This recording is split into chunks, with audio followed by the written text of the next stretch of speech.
hard for me to part with that. Getting back to Conor McGregor. Conor McGregor, pay attention to who the fighters are, and a little more than you're paying attention to what new shoe Louis Vuitton and Prada are making, and get back in the octagon, my friend. That's all I want to say. And now Dana White claims that he's going to maybe – did Dana White say this? I think he made a statement. If McGregor return is September, then he's going to lose that belt too, and he's not going to be a belted champion. Yeah. Did you hear that also? He at this point, honestly, Bruce, most champions have been stripped already. It's been a year since he fought in the UFC. He defeated Eddie Alvarez November of 2016. If he doesn't fight by September, we're going on nearly 2 years since this man has fought. No other champion has afforded that time. We already have an interim champion. We already have a title fight essentially on the table between Khabib Nurmagomedov and Tony Ferguson, which for my money, I mean, the winner of that is the champion, and it is what it is. What I'm about to say, I'm going to say this with complete respect because I like Conor. Sure. I consider him a friend. I've known him since, I first met him at that time in Ireland. I'm amazed. I praise him for everything he's done. What I'm thinking now is Conor is not hungry anymore. He's not hungry because $100 million feeds a lot of people in your family, including yourself, for many, many lifetimes to come. And I respect all that. But he is hungry to be a billionaire. Right. Well, and that is what is driving Conor McGregor now, is the almighty dollar. You can't help but get a little cushy, but I'm going to say this with total respect for Conor. He is a warrior, and deep down inside, he is the original Conor McGregor that has stepped in the octagon and other cages to prove who he is. So I do believe he'll come back. We just have to be patient. Right. It is his world. We live in it. And let me just say this, everybody. Every time you want to say something about Conor McGregor, why isn't he jumping and why is he jumping in? I want you to look in the mirror and ask yourself, how hungry would you be if you have $100 million in the bank? That's all I want to say. Well, I mean, I think you bring up a key word, hungry. Is he hungry right now? No, but the man just ate. The man just ate. He's eating all day long. Right. And one thing that I do believe Conor is hungry for, and this is an insatiable type of hunger. He wants to be the best fighter in the world. He truly wants to be the best fighter in the world. Yes, he does. And he has a couple more fights, in my opinion, to etch himself in stone as the best fighter in the world. Even if he loses at this point, Bruce, even if he came back and he fought Khabib Nurmagomedov or Tony Ferguson and came up short or, whatever, to me, going out there and defending your title is something, even if you fail, trying to defend your title is something one of the greatest champions in the history of any sport must do. Conor McGregor has never, ever defended a title. But you know what Conor McGregor is? You're right. You know what he is?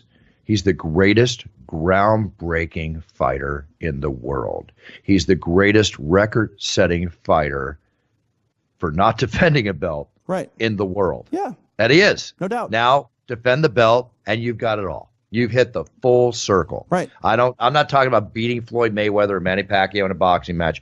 God bless you. That's what you want to do. I'll watch. I'll be entertained. Hopefully I'm there announcing it.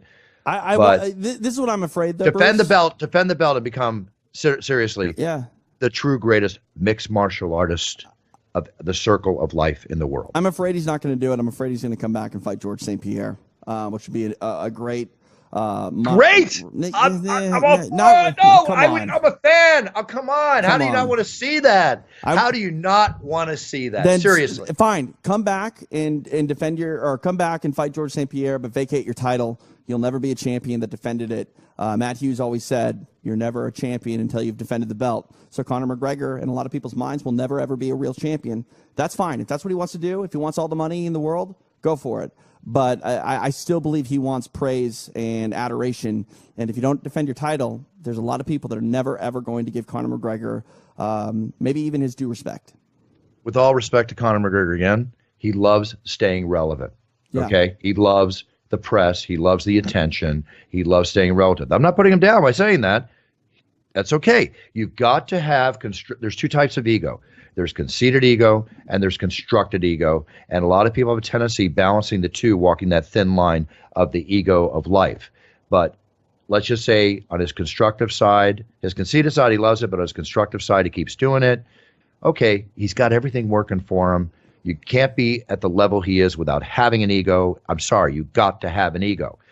I believe in constructive ego. Conceited ego put aside, that can cause emotional mistakes. But Conor is very constructive, very regimented, gets a little crazy at times, and I'll just end it by saying it's his world and we live in it. Now, I want to come up with something here. You mentioned Matt Hughes. Mm-hmm. Tears in my eyes, TJ. Matt walked out. I gave him the big intro. They did the beautiful tribute to him. I had a hard time holding it back. And then I sat down and talked to him, and it's Matt Hughes. I was very happy to see him. I'm getting tearied up right now. It was very emotional Saturday night, my man. Very emotional. He is hands down one of the greatest champions that the UFC will ever have, and for him to be honored after what he's gone through the last year is insane. And yeah, I mean that's a special moment for him to have in St. Louis. He's not far from there, where he lives and whatnot. So yeah, no, that's a huge thing. And I mean, I'm just happy Matt Hughes is still alive. I mean, the man got hit by a train, and it didn't sound good, Bruce. I mean, the way the first couple of stories had come out, it felt like we were talking about, you know, Matt Hughes having a retrospective done on his career because he had moved on from us, and that wasn't the case. The guy is a fighter in so many different ways. No question. Much respect, Matt. You're my friend, longtime MMA, UFC partner in crime, you know, brotherhood in the greatest sport in the world, fighting sport in the world. I think back, I got to share one story. You know, Matt and I and John McCarthy and other people all went over to God, why am I getting it? The Middle East. We were in we did a tournament over in the Middle East. Help me out. I know you know it's Kuwait. It's Kuwait. Yeah. Kuwait. The Sheikh of Kuwait brought us over. This is the tournament that Dave Monet, I believe, won. Dave Monet won. Barkalov went crazy. Were you the announcer for the show? You're damn right I was. I was the announcer. Wow. I went over there. We were miles away from the war zone. It was the eeriest feeling. Yeah. Pat Miletich and all the guys, including the Hughes brothers, were all staying at a hotel. The Russians were staying at the same hotel. There was all scuttlebutt that there was going to be battles in the hotel. The Russian group, you know, Barkalov's group, was not happy with our fighters, and it was kind of a very sketchy situation. Barkalov, at the end of the event, when he lost, took off his shirt. If you watch it, it was like their team was ready to go to war with not just Hughes, but also with McCarthy and me and everybody else that was in that cage. And we had a great time, but it was kind of a real eerie feeling. And I remember before the event, John was testing the cage, and he found that at one point the guys would have gone out of the cage. It wasn't put together properly. They had to reconstruct it in the areas that he pointed out. Thank God for John McCarthy doing that. And it was a very, very exciting event. But when it came time to go home, we were all ready to get on that plane. It was just very eerie. But that's one of those historical moments that Matt and his brother and so many other guys, you know, Carlos Newton, we were all there sharing in that moment. And Barkalov was the guy when I did the ADCC tournament, the first time I ever went over to do the Abu Dhabi tournament for Sheikh Tanoun, he threw a punch at Ricardo Arona in their battle on the mat, and he was the Sheikh's personal trainer. He lived there, making a handsome salary.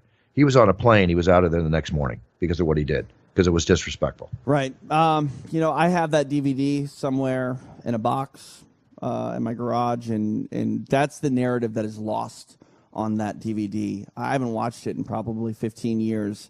Really? But it's an essential tournament. If people don't know what we're talking about, that is one of the first tournaments where you can look at the modern day. I mean, the modern day mixed martial artists, what I mean by that is the rules and whatnot. It's not Royce Gracie. You're not having guys, fighting in gis and be one-dimensional fighter style versus style. We're talking legitimate, well-rounded gentlemen that are fighting mixed martial arts, not fighting to prove their style. And it's one that everyone should watch if they can. You're talking about the Kuwait or the Abu Dhabi? The Kuwait, sorry. The Kuwait, absolutely, yeah. The Kuwait. And then in Abu Dhabi, that was like Enter the Dragon for ground submission fighters. They had them in an Olympic opening with carrying their flags from their countries. Tito Ortiz was there. Everybody was there. Everybody was there. Yep. And in the back were feasting on buffets of lobster and crab and caviar, everything you could imagine. It's such a memorable Enter the Dragon atmosphere that happened at that point.